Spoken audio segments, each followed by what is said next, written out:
Mr. Bison Flips! Mr. Bison Flips! Mr. Bison Flips! Mr. Bison Flips! Welcome to this video on conclusions.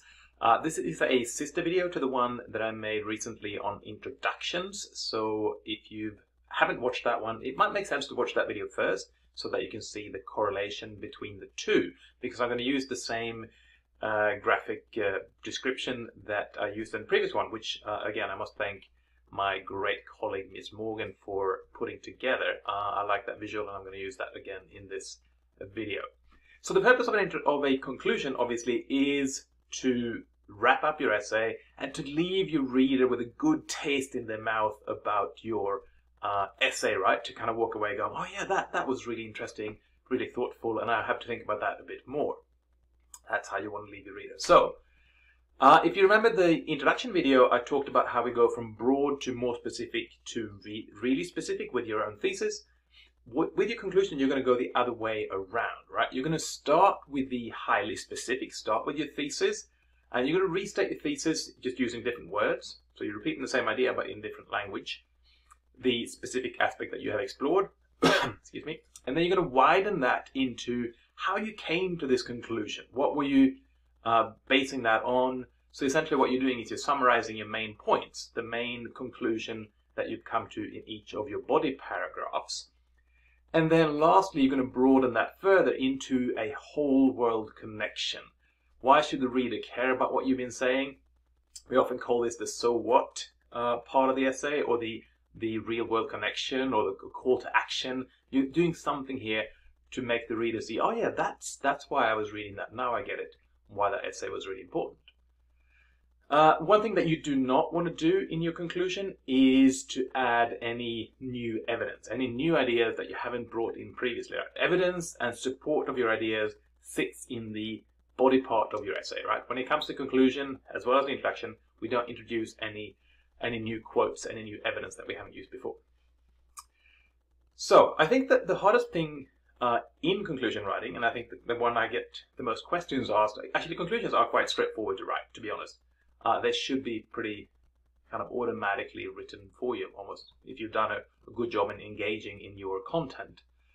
But the one thing that students tend to ask a lot of questions about is, how do I repeat myself without repeating myself? So I want to give you 3 options for how you might do that, how you might restate your ideas without making it sound like you're repeating it too much. So essentially, how to paraphrase your ideas so that it sounds new and fresh and exciting.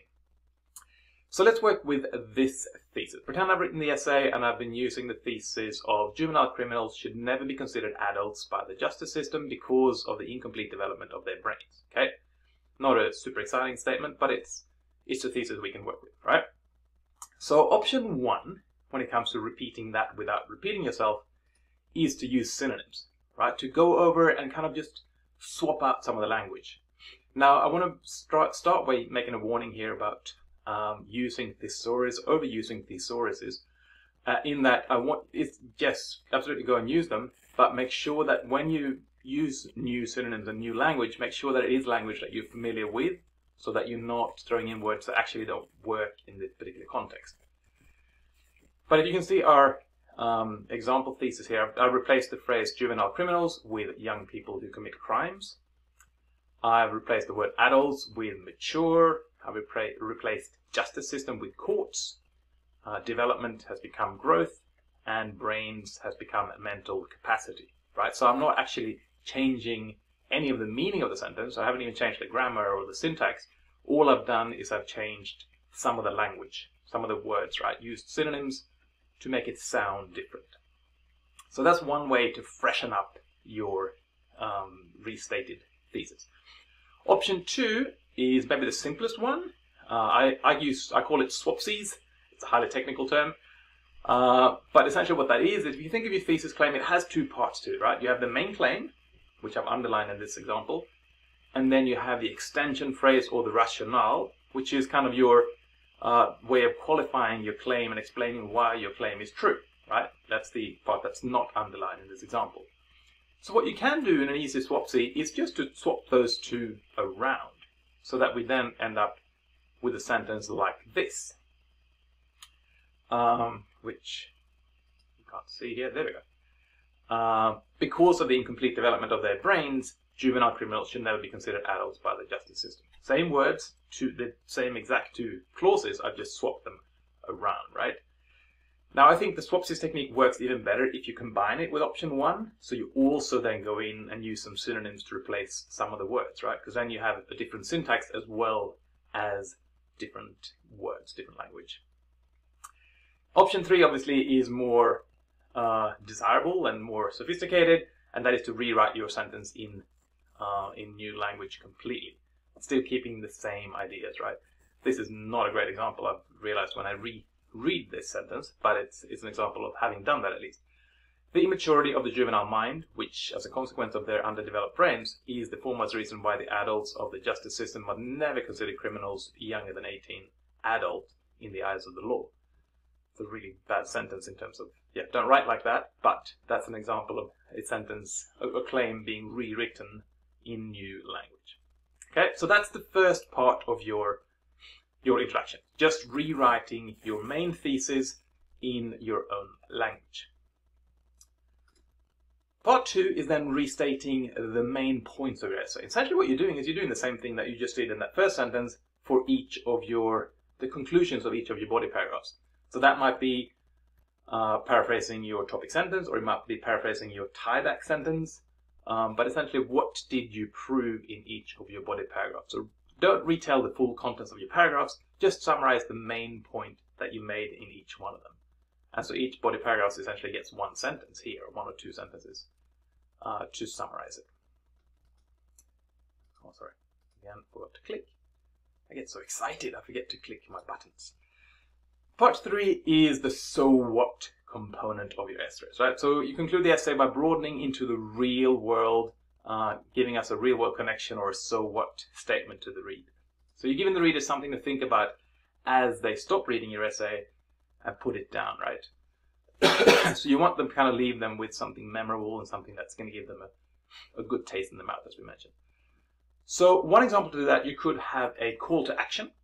You can tell your reader to go out and make a difference in the world, right? You're kind of instigating some kind of change in them, or making them instruments of change in some way.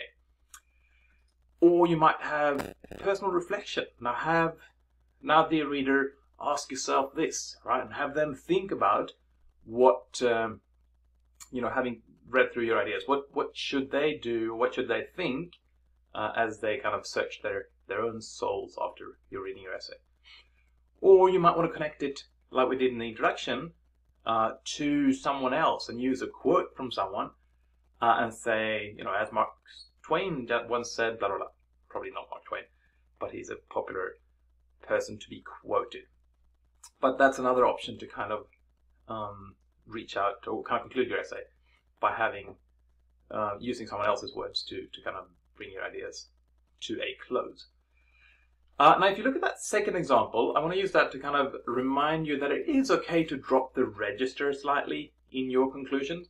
Okay, you don't have to be quite as formal in your language. Don't overdo it. Don't start using slang and contractions and things, but you can be a little bit less formal. And if you want to throw in a first or a second person pronoun, an I or a you in this case, or I've used dear reader, if you want to kind of connect with your reader a bit more on a personal level to strengthen that connection and have some kind of impact on them, I think that's quite alright to do in a conclusion. It doesn't belong in your body paragraphs, it doesn't belong in your introduction, but you can do that here in conclusion. I hope that's helped to give you an overview of what your introductions and conclusions should look like. If you've got any questions, let me know in the chat or send me an email or in some other way. Take care and we'll see you next time.